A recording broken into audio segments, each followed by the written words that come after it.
Hello everyone, Mr. McTidge here, and today I will be looking a bit more in depth into Poppy.Computer by internet personality Poppy. I ranked Poppy.Computer as number 7 in my top 20 albums of 2017 with the promise I would do a full analysis on what I think is interesting about it, as it's an album I have found to have a very particular niche within the scope of how music relates to popular culture. In order to get to the more interesting elements of Poppy.Computer, I just want to spend a bit of time laying the groundwork as to what this album superficially is. In part, Poppy.Computer does come across as a satire on online living and internet culture, which can be easily identified on many of the tracks on the album. For now, I'll just highlight the song My Style as a clear example. Here, Poppy satirises social media like-baiting by juxtaposing different styles that are not quite congruent with each other and claiming them to be her style.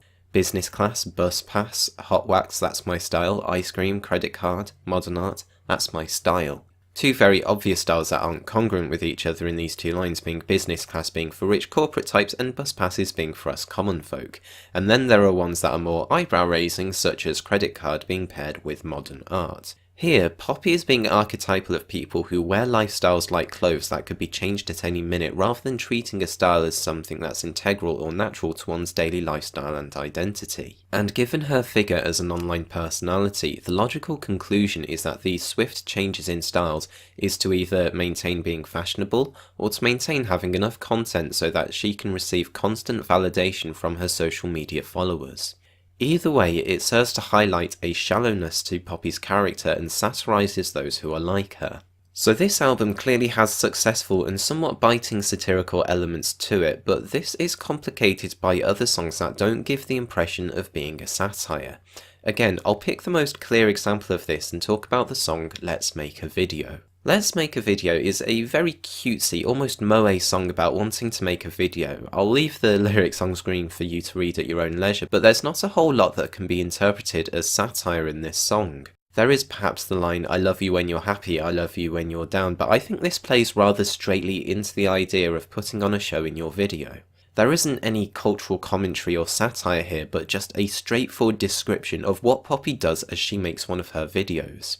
Because of Poppy.Computer's inconsistency as to whether it's meant to be a satire or a window into Poppy's life as an archetypal internet personality, many critics have, I think somewhat unfairly, have dismissed this album as it doesn't neatly fit into either box. And I say unfairly because this inconsistency reveals another dimension that this album teases itself as being, and this is where I think it gets interesting. A few months ago I did a video on what I called Maché pop. I'll leave the link to it in the description, but to give you a summarised version, Maché pop is literally making art out of clichés pop music, with prominent examples being Baby by Justin Bieber, Friday by Rebecca Black, and Look What You Made Me Do by Taylor Swift.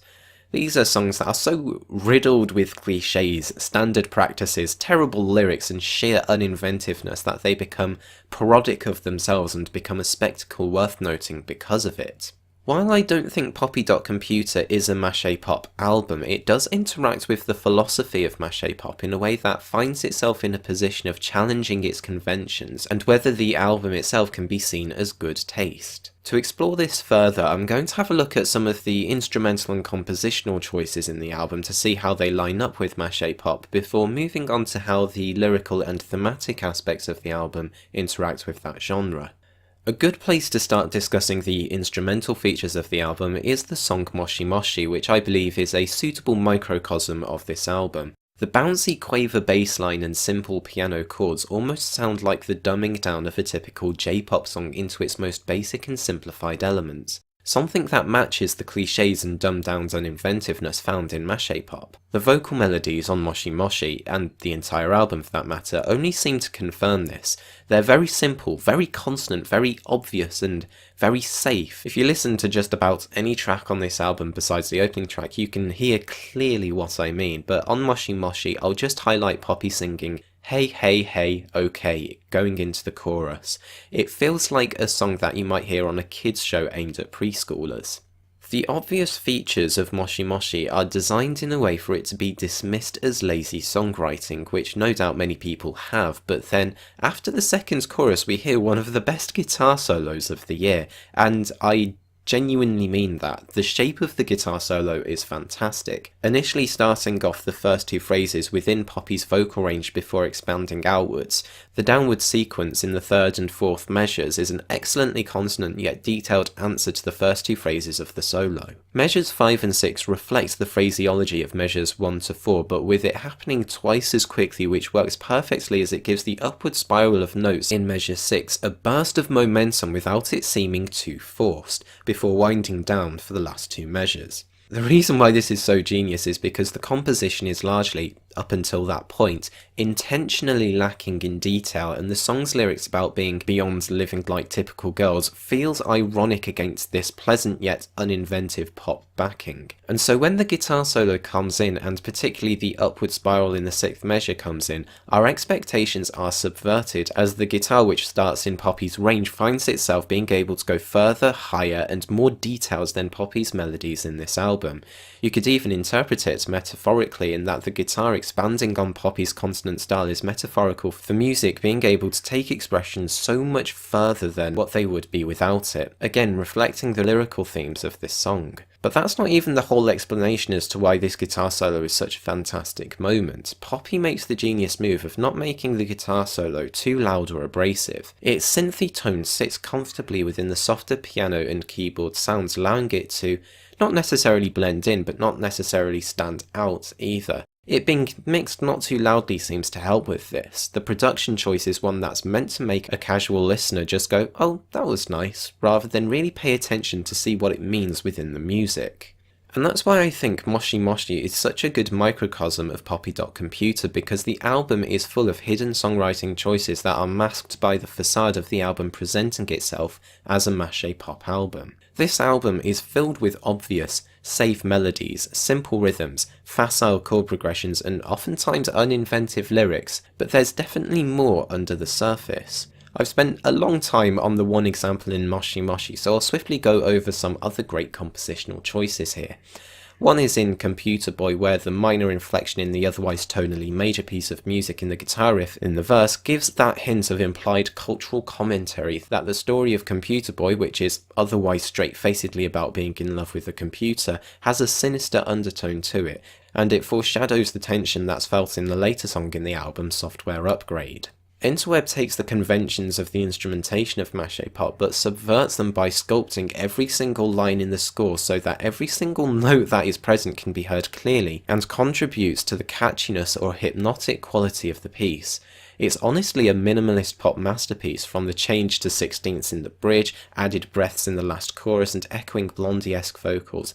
Every single note matters here. And then there's the opening track, I'm Poppy, which should honestly be the biggest indicator that the rest of the album isn't just standard pop practice, being a well-composed techno-pop track where the synth lines are catchy, the video game sounds are well layered and tasteful in the mix, and the vocal melodies are consonant but jagged enough to match the lyrical themes of being an online persona rather than a real human being. So let's now talk a little bit about the lyrics to this album and how they fit into the dimensions of Maché pop. I've already covered that this album is somewhat satirical in nature, but at parts feels like a more straightforward description of online life. However, the lyrics to this album are congruent with Maché pop as well. Just look at the lyrics to the song Fuzzy. I'm at the photo shoot with makeup on my face and make me feel warm and fuzzy, I want to get warm and fuzzy with you. Lyrics that wouldn't seem too out of place on a song like Rebecca Black's Friday.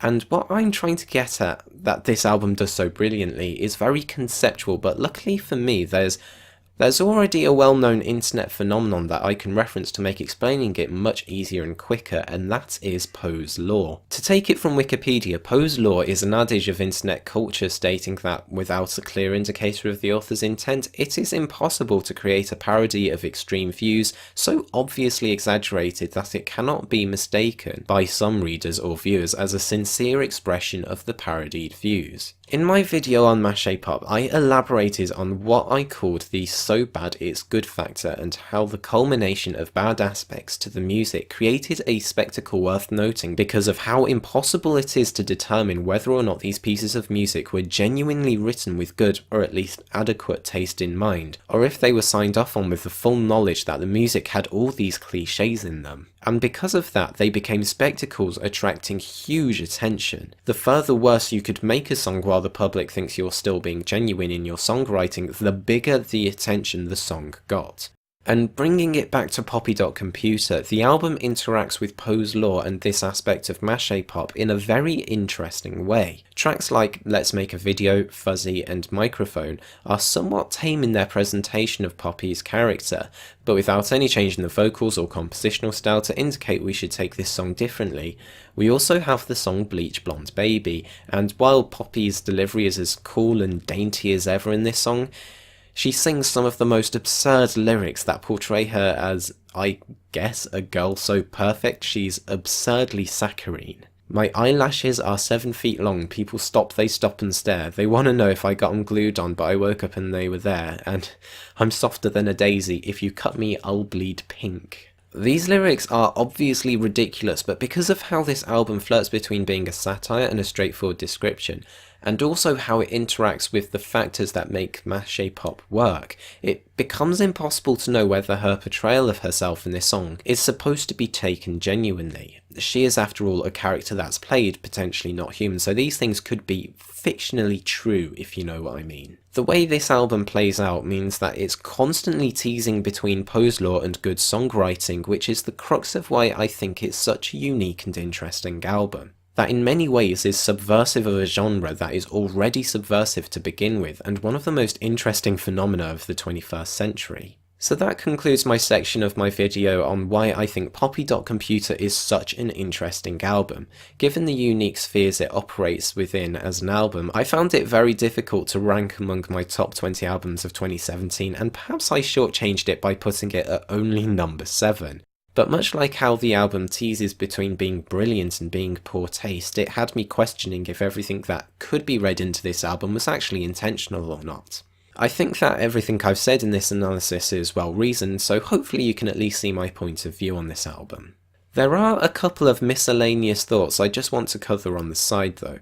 The first being the criticism that, thematically, Poppy.Computer is lazy, that the topics it covers, social media vanity and living, aren't anything that haven't been touched on elsewhere, and in a more poignant way. And I would say to a large extent that criticism is kind of true, but I don't think that's a reason to dismiss Poppy.Computer, as the topics of social media living and being an online personality weave so well into the concepts of Maché pop and Poe's Law, that those factors allow this album to have that perfect blend of parody and believability that hasn't been achieved by any other album I've heard. And then there's also the opening track, I'm Poppy. I've already talked about it being a great techno-pop composition, but I didn't really realise how poignant it was, as well as the rest of this album, in being a legitimate portrayal of some YouTubers. I was blissfully unaware of Logan Paul until his video of showing a dead body of someone who committed suicide in Aokigahara blew up and got rightfully lambasted as being one of the most insensitive and unethical videos to make it on the YouTube trending page. I then found out a bit more about Logan and Jake Paul and how they treat the world like their playground, force their supposed friends with fewer subs than them to do horrendous things, yet they present themselves as just happy, outgoing, cheeky chappies. The online personality archetype that Poppy represents in this album maps scarily well onto the lack of humanity that can be found behind the scenes of some, and please note I'm saying some, not all, YouTubers. The song I'm Poppy opens up with Welcome to the New World. I'm your internet girl, open up and you'll see everyone is happy. Which maps onto the facade that's put forward by many vloggers in attempts to make their content more palatable. This is further explored through contradictions between some of the tracks. Bleach Blonde's Baby has the line, I was born with makeup on, which is dissonant against the previous track Let's Make a Video, where the opening line is, get up, put my makeup on, I know it's time to go, which maps onto the often superficial presentation of internet personalities. Of course, people who put their face on the internet are always going to put their best looking selves forward, often with makeup or fully groomed appearance before turning on the camera, but it highlights an interesting discussion as to whether that's a good or necessary thing. Does this choice to always present your best self on social media actually create a distorted impression of what the average person should look like. And then most importantly, later on in the album we have a narrative which demonstrates a somewhat chilling lack of human empathy in Poppy. Starting with my personal favourite track on the album, Computer Boy, we hear Poppy somewhat comically fall in love with her computer romantically. It's actually quite endearing until you get to one of the best lyrics of 2017, "I want your floppy disk to be my hard drive." This leads into the song Fuzzy, which demonstrates a rather straightforward and completely human feeling of wanting to be physically close with someone, which would be an endearing track if the tracks Interweb and Software Upgrade didn't come so quickly after it. Poppy's declarations that she's caught you in her interweb come across as playful rather than aggressive, but opens up a side to her personality that's quite possessive. And Software Upgrade sees her frustrated and lacking in empathy towards the computer she once fell in love with. It's not obvious at first, but the logical conclusion of the narrative between these tracks is that Poppy is an entity that is willing to conflate living people with technology, and struggles to separate them and treat them differently. If people are just tools for social media like computers are, then they're just as disposable, and they will be thrown under the bus or done away with if they're not functioning in the way Poppy wants them to. Again, this is something that can be mapped onto Jake Paul's Team 10, and I refer to the now many videos that have been made on how he has treated the members.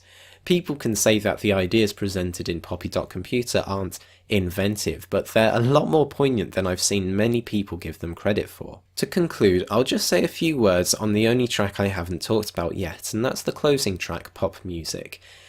In an album that's otherwise exclusively electronic, pop music changes the tone considerably by being an acoustic guitar piece, which is significant because the electronics in the songs previous match the theme of Poppy being an online personality, so the acoustics seem to represent Poppy being more human and down to earth in this song. Which is an interesting choice, as this song isn't so much about internet culture like the rest of the album, but a commentary on the universality of pop music, that both poor kids and rich kids can have an appreciation for it. I can't help but think that pop music is a meta-commentary on how Poppy.Computer itself can be received. There are elements that are quite dumbed down and can be typically seen as appealing to small kids, but there's so much an adult can appreciate about this album as well.